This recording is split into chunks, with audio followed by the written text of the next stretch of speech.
The sun hung low over the dusty plains, casting long shadows across the ranch. Jed, a solitary rancher, rode slowly along the edge of his land, the creaking of his horse's saddle echoing in the quiet. He had been living alone since his family moved east years ago, preferring the company of cattle and open skies over people. That afternoon, something unusual caught his eye, a figure hanging from a tree near the creek, swaying gently in the wind. Jed's heart tightened. He spurred his horse forward, approaching cautiously. As he neared, he could see that it was a young girl, barely in her teens, with dark braids brushing her shoulders. Her eyes were closed, but not from sleep.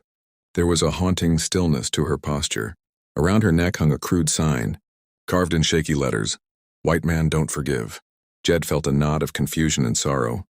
The message was clear, but the meaning was lost to him. He dismounted and rushed forward, gently lifting her down from the tree. Her body was light, too light, yet she stirred, groaning softly. Jed checked her pulse. Thankfully, she was alive. Her eyes fluttered open, wide with terror and mistrust. "Shh, it's okay," Jed said softly.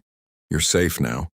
The girl flinched at his touch, her hands brushing against the air as if expecting another blow. Her English was halting, broken, but she managed a whisper. "Why, help." "I don't want to hurt you," Jed replied, offering a small, tentative smile. "Come with me. I have water and food."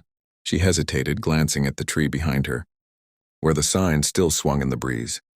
The words seemed to mark more than just a warning. They carried generations of fear and pain.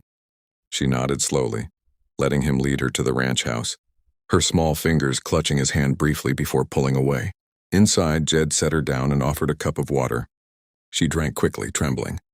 He watched her, realizing how alone she must have felt, left in a world that had already taught her distrust. Jed thought of his own solitude, and a strange connection formed, a bridge between two broken lives. Over the next few days, the girl who said her name was Ayanna began to trust him. Jed learned that she had escaped from a violent encounter with settlers who had raided her village. The sign had been a warning to anyone who found her, an expression of anger and despair. Jed never asked for forgiveness, nor did he demand explanations. He simply offered safety, food, and a place to stay. Slowly, the tension in her posture eased.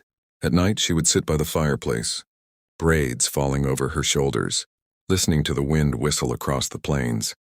And for the first time in a long while, she felt a glimmer of hope. Jed realized that sometimes forgiveness wasn't the point. Sometimes survival and trust came first, even between those who had been taught to fear each other. And in the quiet of his lonely ranch, a new story began, one of fragile beginnings and the slow rebuilding of